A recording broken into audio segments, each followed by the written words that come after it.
নির্মাণ শিল্পে আধুনিক প্রযুক্তি, গুণগত মান ও টেকসই নির্মাণ বিষয়ে প্রকৌশলীদের মধ্যে জ্ঞান ও অভিজ্ঞতা বিনিময়ের লক্ষ্যে বরিশালে কনফিডেন্স সিমেন্ট আয়োজন করে প্রকৌশল বিষয়ক সেমিনার নির্মাণ দিশারি। বরিশালের হোটেল গ্র্যান্ড পার্কে অনুষ্ঠিত এ সেমিনারে প্রধান অতিথি হিসেবে উপস্থিত ছিলেন বাংলাদেশ প্রকৌশল ও প্রযুক্তি বিশ্ববিদ্যালয়ের সিভিল ইঞ্জিনিয়ারিংয়ের অধ্যাপক ডক্টর মোহাম্মদ জাহাঙ্গীর আলম।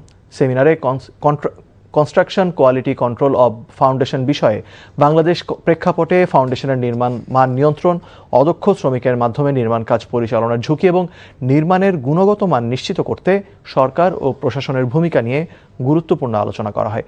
অনুষ্ঠানে কনফিডেন্স সিমেন্টের chief marketing officer Nasirul Alam Sumon, deputy general manager Mohammad Nurul Islam এবং senior general manager Anindya Sarkar সহ বরিশালের বিভিন্ন পর্যায়ের প্রকৌশলীরা উপস্থিত ছিলেন।